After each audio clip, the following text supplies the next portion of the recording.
siang. Bersama saya Muhammad Agustian Rahman dalam berita menumpuknya sampah di kota Jakarta.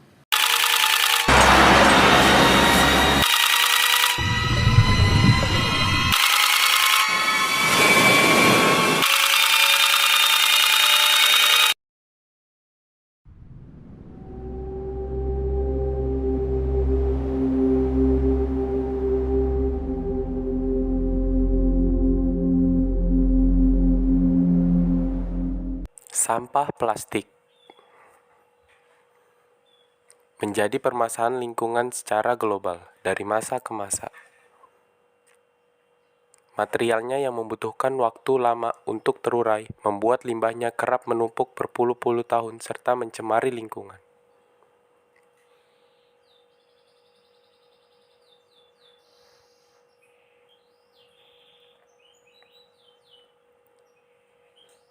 Dari data Jambek pada tahun 2015, Indonesia sempat menempati peringkat kedua penyumbang sampah plastik di dunia.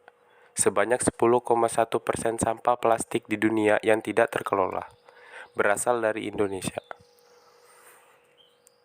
Data Dinas Lingkungan Hidup DKI Jakarta di tahun 2015 menunjukkan sampah DKI Jakarta dalam satu hari bisa mencapai 7.500 ton. 14% dari jumlah tersebut atau sekitar 1.000 ton merupakan sampah plastik yang didominasi oleh plastik di kota Jakarta. Polemik sampah plastik ini berujung pada kebijakan pemerintah DKI Jakarta yang melarang penggunaan kantong plastik mulai 1 Juli 2020. Hai guys, ayo berpikir jernih. Nyatanya Sprite kemasan pas di kantong. Tapi yang nggak pas basah juga, pas di dompet. Tapi yang nggak usah dimasukin. Nyatanya emang pas porsinya sekali minum. Tapi yang nggak usah lebay. Sprite nyatanya pas, nggak lebay. Bersama saya Dimas Jaya Suprawan, saya akan membawakan berita tentang kuliner Pasar Lama Tangerang. Kota Tangerang merupakan kota yang tidak bisa lepas dari sejarah kultur Tionghoa yang tebal. Salah satunya wisata kuliner Pasar Lama Tangerang yang berlokasi di Jalan Kisah Maun, Sukasari, Kecamatan Tangerang, Kota Tangerang. Wangi harum gurih menggoda sudahlah pasti menjadi pemikat jika berjalan di sepanjang kawasan kuliner Pasar Lama. Bagaimana tidak, dari depan gapura hingga ujung jalan, wisata kuliner Pasar Lama para pedagang kuliner kaki lima berderet rapi, menjajakan panganan lezat dan menggiurkan. Pasar Lama dulunya kawasan kuliner yang tidak seperti sekarang hanya perkampungan biasa yang masyarakatnya memang sudah melakukan aktivitas perdagangan sejarah kaum Tionghoa yang biasa dikenal dengan sebutan Cina Benteng berawal dari pelayaran Laksamana Cheng Ho, seorang penjelajah dari Cina yang dalam perjalanannya menyusuri tanah Jawa, ia menepi di Teluk Naga dan menetap di sana, hingga akhirnya melahirkan keturunan-keturunan Cina. Benteng semakin padat, mereka mendirikan beberapa perkampungan lain di kawasan kota Tangerang, Pasar Batu, dan Pasar Lama yang sekarang lebih dikenal dengan kawasan wisata kuliner Pasar Lama Tangerang. Kabar gembira untuk kita semua, kulit manggis kini ada ekstraknya. Mastin hadir dan rawat tubuh kita, jadikan hari ini hari Mastin. Tampil bersinar membuatku bahagia, badan sehat, rahasia Mastin herbal, rahasia alam dari Indonesia, penuh pesona, pesona Mastin. Mastin good. Bersama saya Alfian Haji Wicaksono, saya akan membawakan berita tentang kenaikan harga BBM. Pemerintah menyatakan tidak akan mencabut anggaran subsidi dan kompensasi BBM, namun akan melakukan penyesuaian harga jual sebagai konsekuensinya. Kebijakan itu diambil lantaran harga jual BBM subsidi dan non-subsidi saat ini sudah jauh dari harga keekonomian. Hal ini membuat APBN dan Pertamina harus menombok dalam keterangan pers. Menteri Keuangan Sri Mulyani mengatakan, harga jual Pertalite Rp7.650 per liter selama ini sudah semakin meninggalkan harga keekonomian BBM. Seturut pergerakan harga minyak dunia yang saat ini sudah mencapai di atas $100 per barel, harga jual Pertalite RON 90 idealnya dipatok Rp14.450 per liter. Begitu juga pada produk Pertamax RON 92 yang selayaknya dijual harga Rp17.300 per liter. Menko menjelaskan jika tidak dilakukan penyesuaian harga sesuai dengan outlook anggaran yang disepakati dengan Badan Anggaran DPR, maka anggaran subsidi dan kompensasi di tahun 2023 akan naik mencapai Rp700 triliun. Angka ini naik dari relasi anggaran 2022 yang sebesar Rp524 triliun. Hal itu akan menyebabkan beban APBN 2023 bertambah dan semakin mengerus keuangan Pertamina sebagai badan usaha, namun pemerintah belum secara eksplisit menyebutkan beberapa besaran kenaikan harga jual BBM. Memang akan diperlukan berbagai langkah-langkah untuk tetap menjaga APBN kita. Mungkin perlu untuk dipertimbangkan di dalam kerangka untuk tadi memperbaiki diri. Manfaat distribusi bagi masyarakat. Yang kedua, APBN kita juga harus tetap dijaga supaya kita tetap bisa menghadapi tahun 2023-2024. Ini namanya monster gigi. Itu serem banget. Kalau monster gigi itu suka keluar malam-malam makan gigi papa. Tiap malam papaku gak gosok gigi. Jangan sampai lupa. Pepsodent, aksi dan perlindungan ganda, mencegah gigi berlubang di pagi hari dan bekerja keras 2 kali di malam hari, memperbaiki lubang kecil tak kasat mata. Ayah, gosok gigi di malam hari. Pepsodent, aksi dan perlindungan ganda, mencegah gigi berlubang pagi dan malam. Bersama saya, Fajar Krisyawan, saya akan membawakan berita tentang Piala Dunia di Indonesia. Kabar gembira Timnas Indonesia. Inilah jadwal uji coba Timnas Indonesia U20 di Turki. Timnas Indonesia U20 yang sedang berada di Turki dalam rangka melakukan pemusatan latihan. Pemusatan latihan ini dalam rangka persiapan Garuda Muda menuju Piala Dunia U20. Timnas U20 Indonesia dalam waktu dekat direncanakan akan menghadapi 2 laga uji coba, yakni melawan tim lokal dan Timnas Turki U20. Seperti diketahui, Timnas U20 Indonesia saat ini sedang menjalani pemusatan latihan di Eropa. Skuad Garuda Nusantara saat ini menjalani TC di Turki hingga 5 November 2022. Setelah itu nantinya akan melanjut ke Spanyol pada 5 November hingga 4 Desember mendatang. Muhammad Ferrari dan kawan-kawan telah menjalani latihan di Turki sejak 16 Oktober lalu. Asisten Timnas U20 Indonesia, Nova Arianto, mengaku bahwa para pemain dalam keadaan baik, bahkan tim Merah Putih menjalani adaptasi dengan baik. Ia mengaku para pemain tak memiliki masalah apapun terkait adaptasi cuaca hingga makanan selama di Turki. Nova bahkan mengatakan para pemain juga mengalami peningkatan performa sejak tiba di negara Turki. Untuk kondisi pemain sangat baik dan adaptasi pemain juga berjalan dengan baik. Dengan cuaca, dengan makanan di sini, ujar Nova Arianto.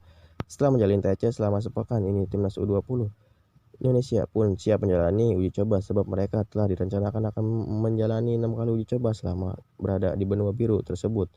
Sejumlah agenda uji coba setelah dijajaki untuk dilakoni oleh Marcelino Ferdinand dan kawan-kawan. Nova Arianto mengatakan bahwa waktu dekat skuad Garuda Nusantara akan menjalani 2 agenda uji coba. Pertama, tim asuhan Sinteyong itu untuk menjalani uji coba melawan tim lokal.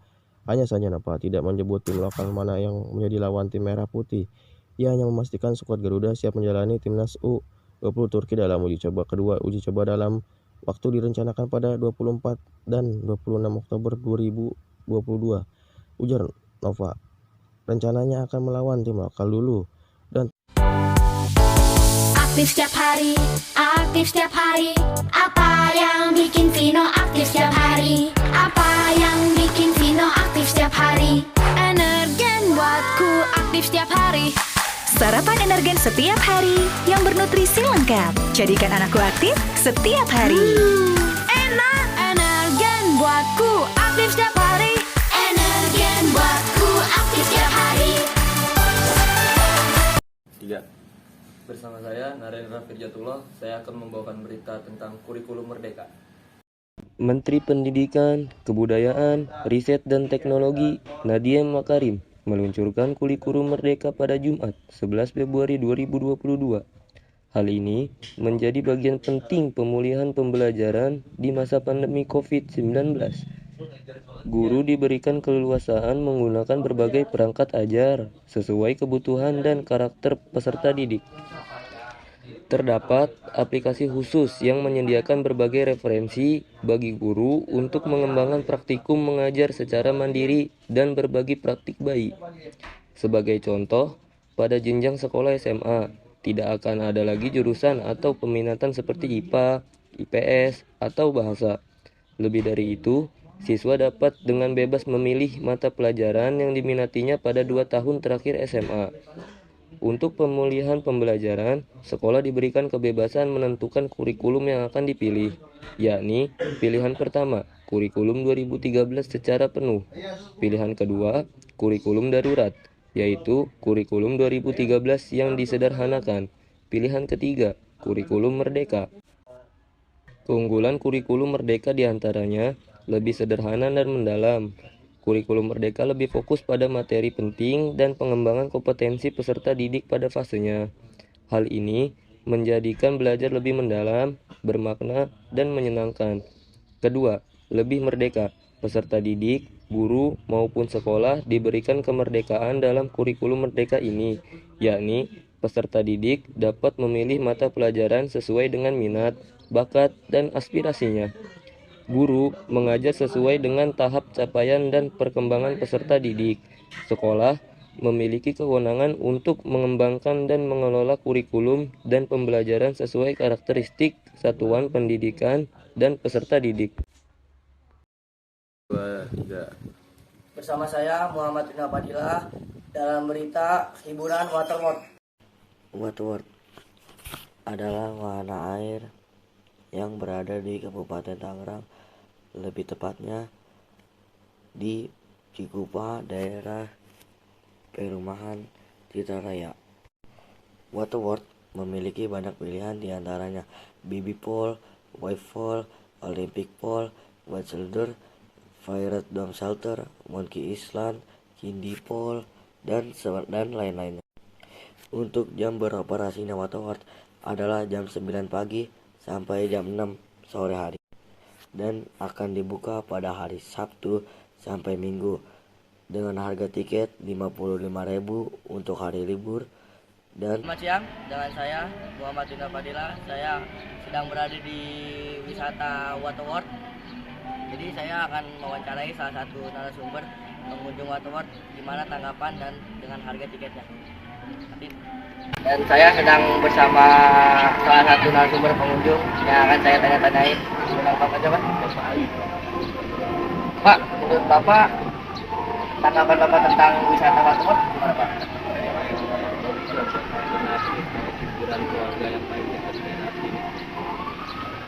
Terus dengan harga tiket masuk weekday 45.000 dan tiket 50.000, apakah terjangkau?